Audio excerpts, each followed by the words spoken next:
Daily taste the daily. ఆ జిల్లా లేదు, ఈ జిల్లా లేదు. ఇప్పుడు ఏ జిల్లా చూసినా ఒకటే నినాదం, కావాలి యూరియా, రావాలి యూరియా అంటున్నారు అన్నదాతలు. అసలు ఇంతకీ యూరియా సమస్య ఎందుకు వస్తోంది? యూరియా వాడాల్సింది ఎంత, వాడుతుంది ఎంత? 266 రూపాయల యూరియా బస్తా వెనుక జరుగుతున్న అసలు కథ ఏంటి? గతంలో ఎన్నడూ లేని విధంగా తెలుగు రాష్ట్రాల్లో యూరియా కోసం రైతులు బారులు తీరుతున్నారు. సీజన్ కి సరిపడా యూరియా ఉందని ప్రభుత్వం చెబుతున్నా క్షేత్రస్థాయిలో మాత్రం ఆ కొరత స్పష్టంగా కనిపిస్తోంది. యూరియా కోసం పంపిణీ కేంద్రాల దగ్గర రోజంతా పడిగాపులు పడుతున్నారు రైతులు. డిమాండ్ మేరకు సరఫరా ఉంటే రైతులకు ఎందుకు అందడం లేదు అన్నదే ఇక్కడ పెద్ద ప్రశ్న. దీనికి అనేక కారణాలున్నాయంటున్నారు అధికారులు, వ్యవసాయ రంగ నిపుణులు. యూరియా పక్కదారి పట్టడం, సరఫరా లోటుపాట్లతో పాటు అవసరానికి మించిన వినియోగం వల్లే అసలు సమస్య వస్తుందని వారి వాదన.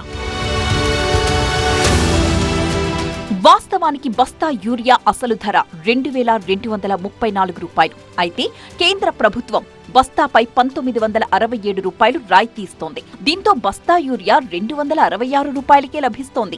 ఈ యూరియా సబ్సిడీ కోసమే కేంద్రం ఏటా 1,00,000 కోట్లకు పైగా వెచ్చిస్తోంది. కేంద్ర ప్రభుత్వం 2025-26 సంవత్సరానికి గాను యూరియా కోసం 1,19,000 కోట్లు వెచ్చించాలని నిర్ణయించింది.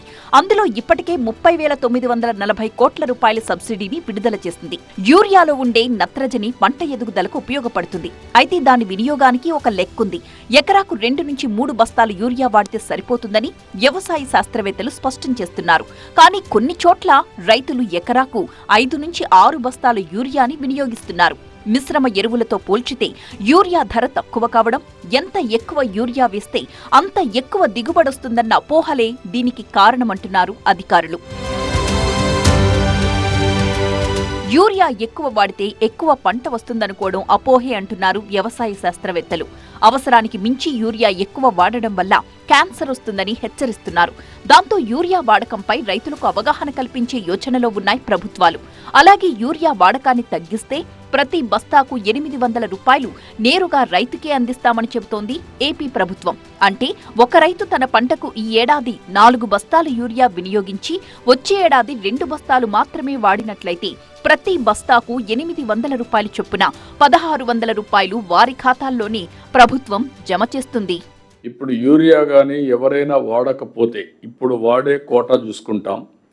దాని మీద కానీ తగ్గించగలిగితే పర్ బ్యాగ్ 800 రూపీస్ సబ్సిడీ నేరుగా ఆ రైతుకి ఇస్తాం. రైతు కానీ టెనెంట్ ఫార్మర్స్ కానీ మీరు ఇది రాసుకోండి, మీరు ప్రమోట్ చేయండి. 800 రూపీస్ పర్ బ్యాగ్ యూరియా వాడకుండా కానీ తగ్గించుకోగలిగితే కన్జంప్షన్ ప్రస్తుతం ఉండదనిపోయినా కదా రాజశేఖర్. వ్యవసాయేతర అవసరాలకు యూరియాను వినియోగిస్తూ ఉండడం కూడా కొరతకు కారణం అంటున్నారు. పాల కల్తీ మొదలుకొని బీర్ల తయారీ వరకు యూరియాని వాడేస్తున్నారు. కొన్ని పారిశ్రామిక అవసరాలకు సైతం సబ్సిడీ యూరియాని ఉపయోగిస్తున్నారు. దీంతో రైతులకు అందాల్సిన యూరియాకు కొరత ఏర్పడుతోంది.